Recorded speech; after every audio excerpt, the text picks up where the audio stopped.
दोस्तों नमस्कार। आज सरदार वल्लभ भाई पटेल की जन्म जयंती है, जिन्हें कि देश में लौह पुरुष के नाम से जाना जाता है।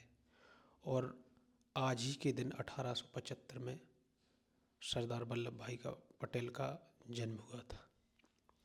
सरदार वल्लभ भाई पटेल, जब यह नाम हमारे मानस पटल पर उभरता है तो एक ऐसे व्यक्तित्व की तस्वीर हमारे मानस पटल पर आती है। एक ऐसा व्यक्तित्व हमें महसूस होता है जिसको कि वाक्यों के विन्यास के माध्यम से, शब्दों के माध्यम से उसको बता पाना, उसका बखान कर पाना एक असंभव सा काम है।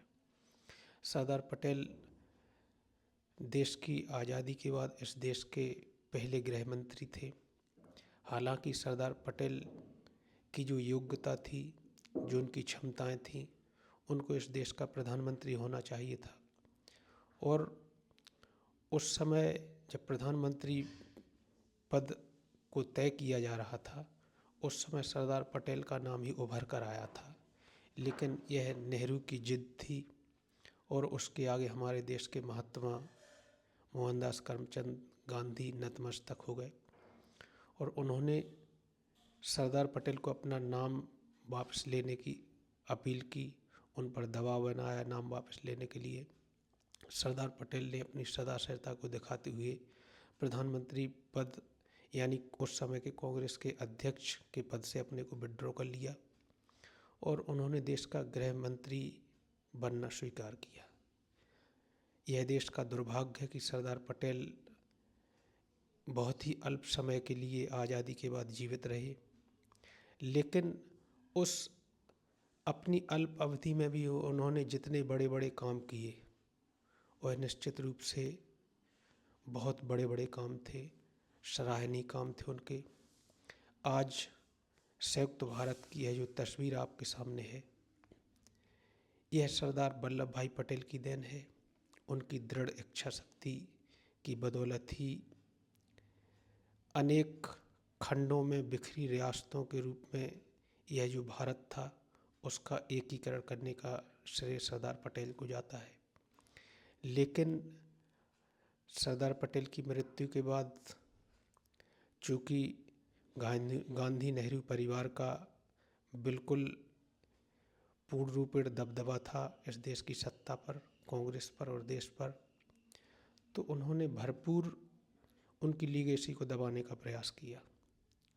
कोई भी उनके नाम पर ऐसी योजनाएं नहीं चलाई गई, कोई ऐसे कार्यक्रम नहीं चलाए गए ताकि आने वाली पीढ़ियां यह गर्व कर सकें, यह याद रख सकें कि सरदार पटेल नाम का भी कोई व्यक्ति, एक दृढ़ निश्चयी, अब लौह पुरुष टाइप का कोई व्यक्ति इस देश में हुआ था। लेकिन वो कहते हैं कि सच को दबाया नहीं जा सकता है, सच को कितना भी दबाने का प्रयास किया जाए, लेकिन जब वह उभरता है तो पूरी ताकत के साथ उभर कर ऊपर आता है। देश की सरकार बदली, कांग्रेस का दबदबा इस देश की सत्ता पर छेड़ हुआ और उसके बाद इस देश में जो नरेंद्र मोदी के रूप में नए प्रधानमंत्री बनकर आए, सत्ता में उभरे, वास्तव में उनकी कितनी भी आलोचना की जाए, लेकिन आज सरदार पटेल को याद किया जा रहा है। उनकी जो लीगेसी है उसको सुचारू बनाने का उन्होंने जो प्रयास किया है, निश्चित रूप से इसके लिए वह धन्यवाद के पात्र हैं।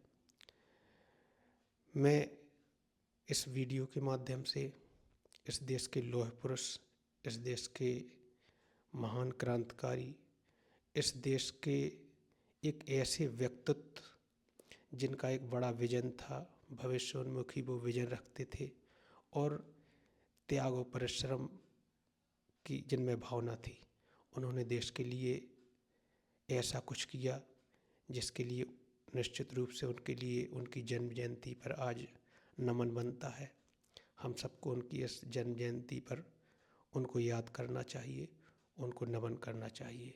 देश के इस महान सपूत को इस वीडियो के माध्यम से मेरा नमन, धन्यवाद, नमस्कार।